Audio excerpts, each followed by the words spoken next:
सर्वशत्रुनिवारणाय कवचं पठे। रक्षां कुरु महाबाहो त्राहि त्राहि नमोऽस्तु ते। ॐ हं हनुमते नमः। ॐ हं हनुमते नमः। ॐ अञ्जनीगर्भसम्भूतमारुतात्मजमुत्तमम् श्रीरामप्रियं भक्तं वन्दे लङ्काभयङ्करम्। पञ्चमुखं धरं देवं हनुमन्तं नमाम्यहम्। पूर्वं तु वानरं वक्त्रं कोटिसूर्यसम्प्रभम्। दक्षिणे नारसिंहं च भयनाशं सदा स्मरे। पश्चिमे गरुडं वक्त्रं वक्रतुण्डं महाबलम्। उत्तरं तु वराहं च कामरूपं महाबलम्। पूर्वं हयग्रीवमुखं शङ्खचक्रगदाधरम्। एवं पञ्चमुखं रूपं हनुमन्तं महाबलम्। यो स्मरेत् प्रातरुत्थाय सर्वशत्रुभयं हरे। नाशयेत् दुःस्वप्नशुभं दुष्टग्रहसमुद्भवम्। अभिचाराणि सर्वाणि मन्त्रतन्त्राणि भूतले। सापराद्धं न मुञ्चेत्तु पञ्चवक्त्रं हनुमतम्। यं यं चिन्तयते कामं तं तं प्राप्नोत्यसंशयम्। ॐ हं हनुमते नमः। ॐ हं हनुमते नमः। श्रीराम जय राम जय जय राम। श्रीराम श्रीराम जय राम जय जय राम। ॐ पञ्चमुखी हनुमते नमः। ॐ रक्ष रक्ष हनुमते नमः। ॐ पञ्चमुखी हनुमते नमः। ॐ हनुमते नमः। ॐ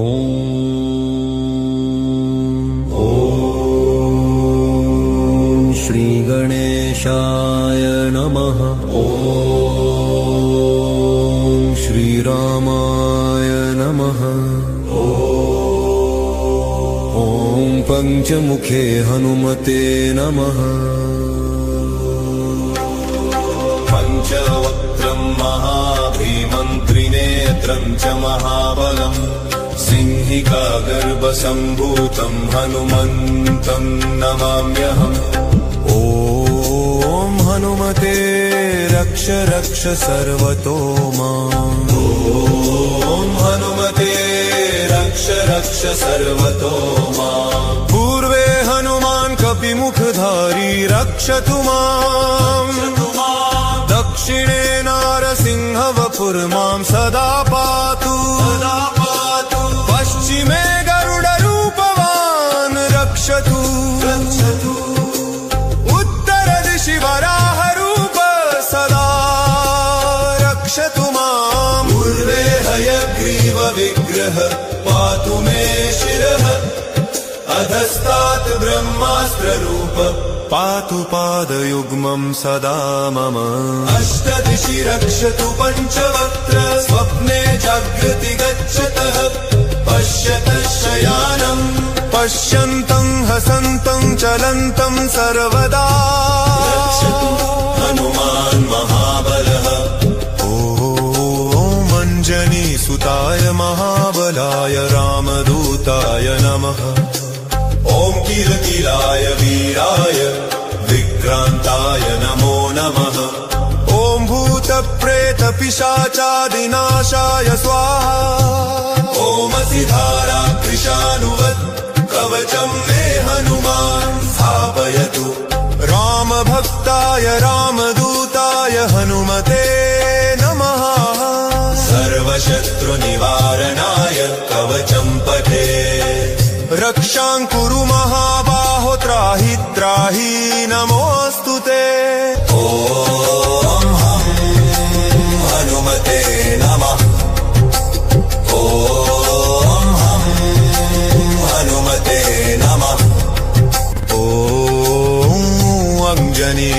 गर्भसम्भूतमारुतात्मजमुत्तमम् श्रीरामप्रियं भक्तं वन्दे लङ्काभयङ्करम् पञ्चमुखं धरं देवं हनुमन्तं नमाम्यहम् पूर्वं तु वानरं वक्त्रं कोटिसूर्यसम्प्रभम् दक्षिणे नारसिंहं च भयनाशं सदा स्मरे पश्चिमे गरुडं वक्त्रं वक्रतुण्डं महाबलम् उत्तरं तु वराहं च कामरूपं महाबलम् पूर्वं हयग्रीवमुखं शङ्खचक्रगदाधरम् एवं पञ्चमुखं रूपं हनुमन्तं महाबलम् यो स्मरेत् प्रातरुत्थाय सर्वशत्रुभयं हरे नाशयेत् दुःस्वप्नशुभं दुष्टग्रहसमुद्भवम् अभिचाराणि सर्वाणि मन्त्रतन्त्राणि भूतले सापराद्धं न मुञ्चेत्तु पञ्चवक्त्रं हनुमतम् यं यं चिन्तयते कामं तं तं प्राप्नोत्यसंशयम् ॐ हं हनुमते नमः ॐ हं हनुमते नमः श्रीराम जय राम जय जय राम श्रीराम श्रीराम जय राम जय जय राम ॐ पञ्चमुखी हनुमते नमः ॐ रक्ष रक्ष हनुमते नमः ॐ पञ्चमुखी हनुमते नमः ॐ हनुमते नमः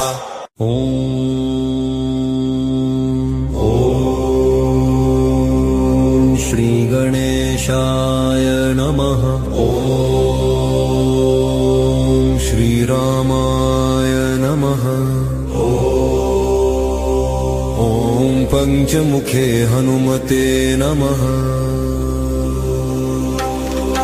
पञ्चवक्त्रं महाभीमं त्रिनेत्रं च महाबलम् सिंहिका गर्भसम्भूतं हनुमन्तं नमाम्यहम् ॐ हनुमते रक्ष रक्ष सर्वतो माम् ॐ हनुमते रक्ष रक्ष सर्वतो माम् पूर्वे हनुमान् कपिमुखधारी रक्षतु माम् दक्षिणे नारसिंहवपुर्मां सदा पातु पश्चिमे गरुडरूपवान् रक्षतु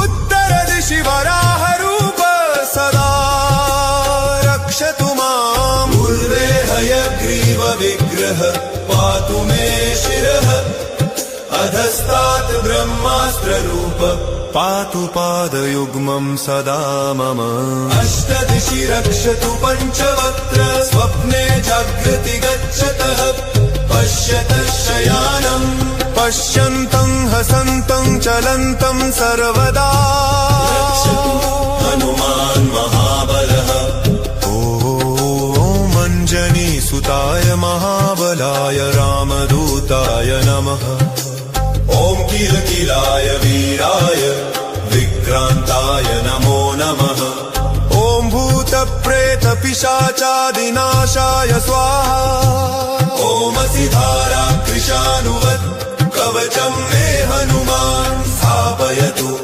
रामभक्ताय रामदूताय हनुमते नमः सर्वशत्रुनिवारणाय कवचं पठे रक्षां कुरु महाबाहो त्राहि त्राहि नमोऽस्तु ते ॐ हं हनुमते नमः ॐ हं हनुमते नमः ॐ अञ्जनीगर्भसम्भूतमारुतात्मजमुत्तमम् श्रीरामप्रियं भक्तं वन्दे लङ्काभयङ्करम् पञ्चमुखं धरं देवं हनुमन्तं नमाम्यहम् पूर्वं तु वानरं वक्त्रं कोटिसूर्य सूर्यसम्प्रभम् दक्षिणे नारसिंहं च भयनाशं सदा स्मरे पश्चिमे गरुडं वक्त्रं वक्रतुण्डं महाबलम् उत्तरं तु वराहं च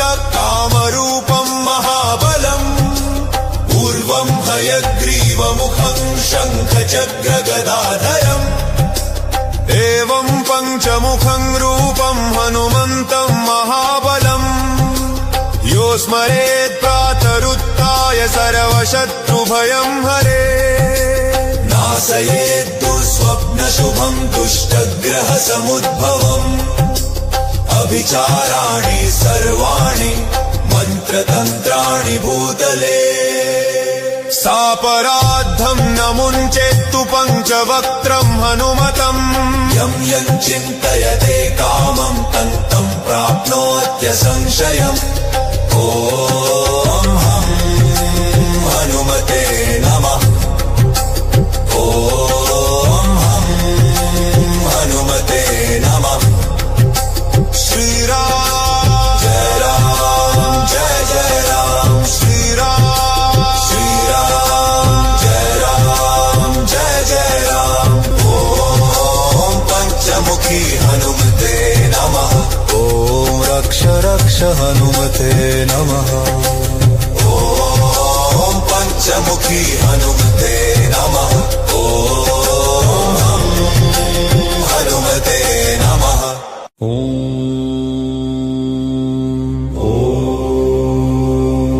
ॐ श्रीगणेशाय नमः ॐ श्रीरामाय नमः ॐ पञ्चमुखे हनुमते नमः पञ्चवक्त्रं महाभीमं त्रिनेत्रं च महाबलम् सिंहिका गर्भसम्भूतं हनुमन्तं नमाम्यहम् ॐ हनुमते रक्ष रक्ष सर्वतो माम् ॐ हनुमते रक्ष रक्ष सर्वतो माम् पूर्वे हनुमान् कपिमुखधारी रक्षतु माम् दक्षिणे नारसिंह वपुर्मां सदा पातु पश्चिमे गरुडरूपवान् रक्षतु उत्तरदिशि वराहरूप सदा रक्षतु माम् पूर्वे हयग्रीवविग्रह पातु मे शिरः अधस्तात् ब्रह्मास्त्ररूप पातु पादयुग्मं सदा मम अष्टदिशि रक्षतु पञ्चवक्त्र स्वप्ने जागृति गच्छतः पश्यतः शयानम् पश्यन्तं हसन्तं चलन्तं सर्वदा रक्षतु हनुमान् महाबलः ॐ अञ्जनीसुताय महाबलाय रामदूताय नमः ॐ किलकिलाय वीराय विक्रान्ताय नमो नमः ॐ भूतप्रेतपिशाचादिनाशाय स्वाहा ओमसि धारा कृशानुवत् कवचं मे हनुमान् स्थापयतु रामभक्ताय रामदूताय हनुमते नमः सर्वशत्रुनिवारणाय कवचं पठे रक्षां महाबाहो त्राहि त्राहि नमोऽस्तु ते ॐ हं हनुमते नमः ॐ हं हनुमते नमः ॐ अञ्जनीगर्भसम्भूतमारुतात्मजमुत्तमम् श्रीरामप्रियं भक्तं वन्दे लङ्काभयङ्करम् पञ्चमुखं धरं देवं हनुमन्तं नमाम्यहम् पूर्वं तु वानरं वक्त्रं कोटिसूर्यसम्प्रभम् दक्षिणे नारसिंहं च भयनाशं सदा स्मरे पश्चिमे गरुडं वक्त्रं वक्रतुण्डं महाबलम् उत्तरं तु वराहं च कामरूपं महाबलम् पूर्वं हयग्रीवमुखं शङ्खचक्रगदाधरम् एवं पञ्चमुखं रूपं हनुमन्तं महाबलम् यो स्मरेत् प्रातरुत्थाय सर्वशत्रुभयं हरे नाशयेत् दुःस्वप्नशुभम् दुष्टग्रहसमुद्भवम् अभिचाराणि सर्वाणि मन्त्रतन्त्राणि भूतले सापराद्धं न मुञ्चेत्तु पञ्चवक्त्रं हनुमतम् यं यं चिन्तयते कामं तं तं प्राप्नोत्य संशयम् ॐ हं हनुमते नमः ॐ हं हनुमते नमः श्रीराम जय राम जय जय राम श्रीराम श्रीराम जय राम जय जय राम ॐ पञ्चमुखी हनुमते नमः ॐ रक्ष रक्ष हनुमते नमः ॐ पञ्चमुखी हनुमते नमः ॐ हनुमते नमः।